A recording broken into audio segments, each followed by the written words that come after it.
पे श्रद्धांजलि कार्यक्रम और शोक सभा का नाम जो दिया है, आज उनको हम पुष्पांजलि अर्पित करेंगे और परमपिता परमेश्वर से प्रार्थना करेंगे कि इन लोगों की आत्मा को शांति दे, ये लोग दोबारा कभी इन कुर्सियों के ऊपर ना आ पाएँ, ताकि हमने जो सहन किया, जो बंधुआ मजदूरी, जो शोषण डेली वेजरों ने सहन किया, वो आम जनता को ना सहन करना पड़े।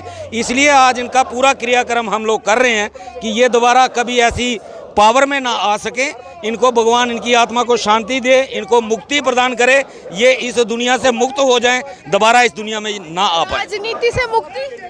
मैम, राजनीति से हम तो यही कहते हैं कि दोबारा इनका नाम जम्मू में नहीं आना चाहिए कि ये लोग जम्मू के हैं, क्योंकि इन लोगों के रहते जितना जम्मू के साथ शोषण हुआ है इतना कभी नहीं हुआ। खा के निकल चुकी। बिल्कुल जाएंगे मैडम, हम गिराव नहीं करेंगे, मुर्दाबाद करेंगे। भारतीय जनता पार्टी मुर्दाबाद, अमित शाह मुर्दाबाद, गो बैक। दिल्ली का कोई भी नेता आएगा उसका विरोध होगा।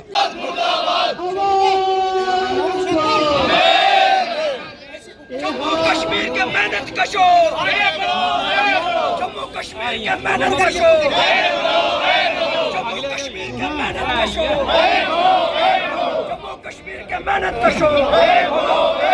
बीजेपी हाय हाय हाय हाय हाय, बीजेपी हाय हाय हाय हाय हाय, बीजेपी हाय हाय हाय हाय हाय। मजदूरों का शोषण बंद करो, राजद पार्टी लागू करो, राजद पार्टी लागू करो। रोटी कपड़ा पहना सके, रोटी का 1 साल होने को है जब से डेली वेजेस जो है प्रदर्शन कर रहे हैं, धरने पर बैठे हैं। सर्दी भी देखी है, गर्मी भी देखी और बरसात का मौसम भी देखा है, और आज भी वहीं पर डटे हुए वही गृह मंत्री अमित शाह का दौरा और भाजपा की भव्य तैयारी। रवि हंसी मेरे साथ है। भाजपा तो भव्य तैयारियों में जुटी हुई है, आपकी क्या रणनीति रहेगी? सबसे पहले मैम आपके चैनल का धन्यवाद। अगर भाजपा तैयारियों में जुटी है तो हम भी पूरी तैयारियों में जुटे हैं। आज 1 साल 22 जून 2022 से जब हम शुरू हुए थे धरना प्रदर्शन के लिए, आज 22 जून 2023 है, 1 साल पूरा हो गया है। और इसी उपलक्ष्य में हमने आज 27 नुमाइंदे जो हमने चुने थे, जो हमने अपने हक दिलवाने के लिए 25 MLA और 2 मेंबर पार्लियामेंट चुने थे कि ये जम्मू के लोगों को इंसाफ दिलाएंगे। पिछले 1 साल से हम लोग धरना प्रदर्शन पे हैं और लाठी चार्ज भी हम पे हुआ। हमने 45 डिग्री टेम्परेचर भी सहन किया, बरसात का मौसम भी सहन किया, ठंड का मौसम भी सहन किया, फिर दोबारा आज 45 डिग्री टेम्परेचर आ गया। लेकिन आज तक वो लोग हमें दिखाई नहीं दिए जिन लोगों ने बड़े बड़े वादे किए थे हमारे साथ कि हमें सत्ता दिलाओ और हम आपके साथ इंसाफ करेंगे। आज उनके लिए हमने श्रद्धांजलि कार्यक्रम रखा है, क्योंकि आज अगर वो जिंदा होते तो हमारे साथ जरूर खड़े होते। इससे ये साबित होता है कि वो स्वर्गवासी हो चुके हैं। आज उनकी आत्मा की शांति के लिए हमने यहाँ पे श्रद्धांजलि कार्यक्रम और शोक सभा का नाम जो दिया है, आज उनको हम पुष्पांजलि अर्पित करेंगे और परमपिता परमेश्वर से प्रार्थना करेंगे कि इन लोगों की आत्मा को शांति दे, ये लोग दोबारा कभी इन कुर्सियों के ऊपर ना आ पाएँ, ताकि हमने जो सहन किया, जो बंधुआ मजदूरी, जो शोषण डेली वेजरों ने सहन किया, वो आम जनता को ना सहन करना पड़े। इसलिए आज इनका पूरा क्रियाक्रम हम लोग कर रहे हैं कि ये दोबारा कभी ऐसी पावर में ना आ सके।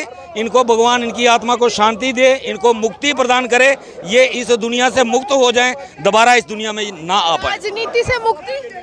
मैम, राजनीति से हम तो यही कहते हैं कि दोबारा इनका नाम जम्मू में नहीं आना चाहिए कि ये लोग जम्मू के हैं, क्योंकि इन लोगों के रहते जितना जम्मू के साथ शोषण हुआ है इतना कभी नहीं हुआ। खासकर डेली वेजर की बात करें, 70 महीने का पेंडिंग वेजेस ये लोग हमारी दबा के बैठे हैं। जो लोग जम्मू को इंसाफ देने की बात करते थे 2015 से, जब ये सत्ता में आए, 2015 से लेकर 2022 तक हमारी वेजेस जो है, जो कि कानूनन अधिकार है कि हर महीने की 7 तारीख को मिलनी चाहिए थी, ये लोग 17 महीने की हमारी वेजेस दबा के बैठे हैं। ऐसे जालिम रूलर हमें नहीं चाहिए। इसीलिए आज हम भगवान से यही प्रार्थना करेंगे कि ऐसे लोगों से हमें मुक्ति दिलाएं। तो सांबा में भी पूरी तरह से तैयारी कर रही है, जम्मू में भी नेताओं को एकत्रित कर रही है और ये कह रही है कि ज्यादा से ज्यादा तादाद में 20,000 कुर्सियां लगाने की तैयारी। मैम, ये कुर्सियां ना भी लगाएं तब भी अच्छा है, इनको तैयारी करने की जरूरत नहीं है। हमारे डेली वेजर तैयार है, वो खुद पहुंच जाएंगे वहाँ पे विरोध करने के लिए। बिल्कुल पहुँचेंगे। इनको अब हमने पहले दिन से कह दिया है, अब इनके साथ आर पार की लड़ाई होगी। हमने इनको वोट दिया है, वोट की कीमत इनसे वसूल। वहीं से दावेदारी करेंगे मुख्यमंत्री की, तो आप क्या करेंगे? मैम, हम इनको मुख्यमंत्री बनने नहीं देंगे। इनका मुख्यमंत्री का रास्ता हमारे घरों से होकर जाता है। डेली वेजर परिवारों से मिलकर ये सीएम की कुर्सी तक पहुंच सकते हैं। डेली वेजरों को इग्नोर करके ये 5 सीटें नहीं ले सकते। ये आज भी हमारा दावा है, अगर किसी को लिखवाना है वो लिखवा सकता है। ये तो इलेक्शन ही नहीं कंटेस्ट कर पाएंगे। पहले तो ट्रेलर इनको हम कल ही दिखा देंगे। कल अमित शाह जी आ रहे हैं, हम भी है, और यूटी में सबसे ज्यादा अगर किसी का किरदार रहता है वो गृह मंत्रालय के, तो खुद गृह मंत्री आ रहे हैं। लेकिन ऐसे क्या हो जाता है कि रैलियों के लिए भव्य तैयार है लेकिन डेली वेजेस को मुलाकात का समय नहीं मिलता। दुनिया में अगर सबसे कोई झूठा गृह मंत्री है तो वो हमारे देश का गृह मंत्री है, जो 1-1.5 साल पहले यहाँ पे मिनिमम वेजेस एक्ट की घोषणा करके गए थे कि हमने मिनिमम वेजेस एक्ट लागू कर दिया। लेकिन वो मिनिमम वेजेस एक्ट मुझे लगता है या अफगानिस्तान में लागू है या श्रीलंका में लागू हुआ, क्योंकि वो इनके ज़्यादा करीबी हैं, वो इनके ज़्यादा सगे हैं। श्रीलंका में अगर हालात ख़राब हुए तो इन्होंने ट्रकों के ट्रक वहाँ पर राशन भेजना शुरू कर दिया। अफगानिस्तान में डिस्टर्बेंस हुई, वहाँ 200 करोड़ रुपये डोनेट कर दिया। लेकिन जो लोग इनके लोग थे, जिन लोगों ने इनको सत्ता तक पहुंचाया, इनके सरकारी विभाग चलाए, उन लोगों के बच्चों को आज स्कूलों से बाहर निकाला जा रहा है। उनके बच्चों की राइट टू एजुकेशन यही लोग छीन रहे हैं और हमारे बच्चों को ये इस ओर धकेल रहे हैं कि हमारे बच्चे डाकू बने, क्रिमिनल बने, आने वाले टाइम में स्मगलिंग करें। क्योंकि जब बच्चा अनएजुकेट रहेगा तो वो कभी सीधे रास्ते पे नहीं चलेगा, वो देश को आगे कभी नहीं बढ़ाएगा। तो कहते हैं कि हम लोकप्रियता में विश्व में सबसे आगे, हमारी पार्टी सबसे बड़ी party. Ma'am, Bharatiya Janata party नहीं, ये बहुत ही झूठी पार्टी है।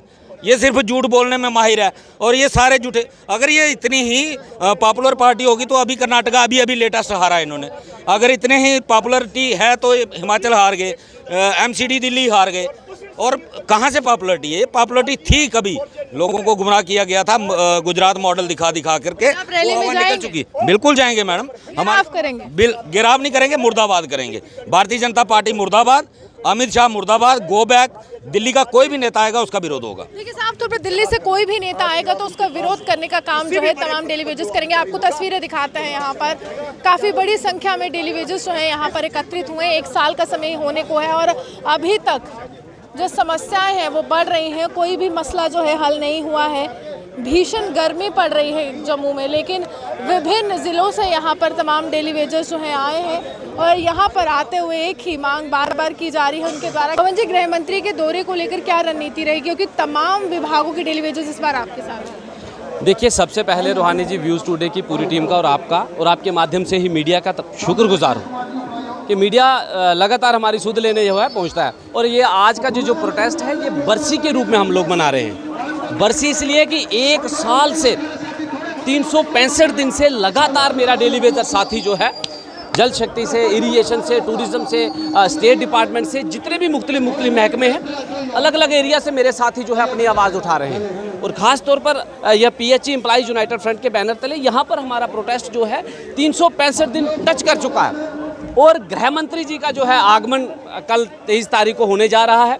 उसी लड़ी में ये बरसी के रूप में यहाँ पर हम एकत्रित हुए हैं और आपके चैनल के माध्यम से देश के गृह मंत्री जी से सीधा मैसेज है, मेरा अल्टीमेटम है कि आपने जब जो जम्मू कश्मीर का पिछले साल दौरा किया था तो ऑन मीडिया रिकॉर्ड कहा था कि मिनिमम वेजेस एक्ट दिया गया, सफाई कर्मचारी एक्ट दिया गया, लेकिन वो सारे का सारा अभी तक हवा में ही है। ना मिनिमम वेजेस एक्ट मिला है, ना सफाई कर्मचारी एक्ट मिला है। तो ये अल्टीमेटम है। अगर कल वो हमारा जो है कोई गुड न्यूज़ डेली वेजर्स के लिए लाते हैं तो हम उसका वेलकम करेंगे, वरना ये प्रदर्शन ये सीधा ऐलान है कि आने वाले दिनों में भाजपा को कहीं भी जम्मू कश्मीर में रैली या कोई प्रोग्राम बड़ा होगा तो डेली वेजर उसका कड़ा विरोध करेगा। क्योंकि अभी तक जो प्रोटेस्ट रैलियाँ हुई हैं भाजपा की या फिर केंद्र के बड़े बड़े अधिकारी या मिनिस्टर्स की, उसमें एक ही मैसेज उन्होंने दिया है और सारा सिक्योरिटी के हिसाब से कि कहीं भी आवाम को या गरीब आवाज़ जो है वहाँ तक पहुँचने का प्रयास करती है तो उसे कहीं ना कहीं एडमिनिस्ट्रेशन जो है वो डंडे से या जोर जबरदस्ती से दबाने का प्रयास करती है। लेकिन अब ये आवाज़ आप देख रहे हैं पूरे जम्मू प्रोविंस से 10 के 10 डिस्ट्रिक्ट से अलग अलग महकमा से मेरे अलग अलग एरिया से साथी निकले हैं और ये कुछ एक साथी पहुँच चुके हैं, बाकी साथी आ रहे हैं। तो ये एक जन सैलाब रहेगा जम्मू कश्मीर की एडमिनिस्ट्रेशन को। और ये आवाज़ अगर आपको रैली के स्थान तक पहुंचने ही नहीं दिया गया तो क्या करेंगे?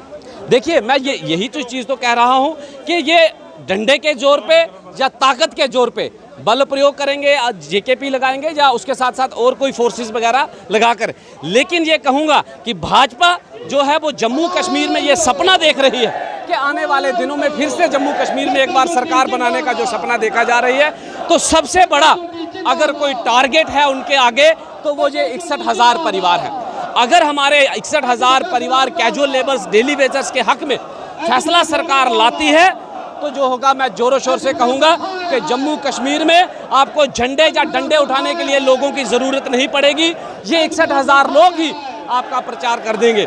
लेकिन अगर हमारे साथ धोखा होता है या कहीं विरोध प्रदर्शन ये या हमारी आवाज़ को दबाने का प्रयास किया जाता है, तो बिल्कुल स्पष्ट कहूँगा कि जम्मू कश्मीर में भाजपा को इसका खमियाजा जो है वो भुगतना पड़ सकता है। लेकिन आखिरकार ये जो राजनीति का खेल है ये कब समाप्त होगा और कब राजनीतिक चेहरे जो है राजनीति करना बंद करेंगे। आज एक शोक सभा का आयोजन किया गया और ये बताया गया कि तमाम नेता जो जम्मू की हुंकार भरते थे, चाहे विधानसभा हो या लोकसभा हो, अब वो कहीं ना कहीं आवाज़ जो है वो सुनाई नहीं दे रही है। जिसके बाद डेली वेजेस का एक ही विकल्प है कि आगामी चुनावों में इनको हार का सामना डेली वेजेस के द्वारा ही कराना पड़ेगा और उनकी ताकत जो है वो दिखानी पड़ेगी। काफ़ी लंबा समय हो गया है, संघर्ष अभी भी जारी और डेली वेजेस अभी भी डटे हुए हैं। आप ये हमारे साथ बने देखते हुए जम्मू से।